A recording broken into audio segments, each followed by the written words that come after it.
Okay, we're going to work on this patient's flexibility for his hamstrings, his piriformis muscles, his glute muscles. Gotcha. Come on. All right. This is pretty tight. We're stretching the gluteal muscles, the hamstring muscles, the iliotibial band. These muscles, when they're this tight, can definitely lead to low back pain. So we want to give good stretch. Keep breathing for me. We'll maintain that stretch for a good 15-20 seconds. Breathe. Good. Give a good stretch for him. Of course, this is for demonstration purposes. It's going to be a little brief today. We're going to get into the hamstring stretch. You keep breathing, okay? This guy's pretty tight. That's leading to some of his back pain issues. Good, let it bend. Good, we'll bring this up here. Stretch some hip flexors, hip extenders.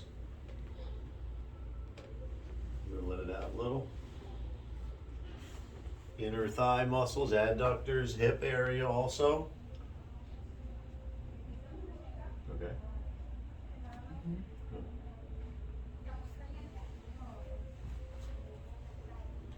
Back into little hamstrings, keep breathing. He feels it.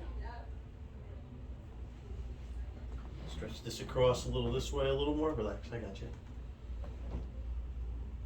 Okay. Let's switch. Bring this over. Good. Keep breathing. Good. Flexibility is the key to muscles being healthy. The key to joints being healthy is motion. Motion and flexibility is the key to life. It's crucial in helping spinal adjustments maintain their positions when muscles are loose. Muscles being tight tend to pull the adjustments back out of alignment. We're always advising patients to do stretching at home. My website has a tab called stretching. There's videos, there's images. Make it easy on patients to learn how to stretch and perform the stretches at home.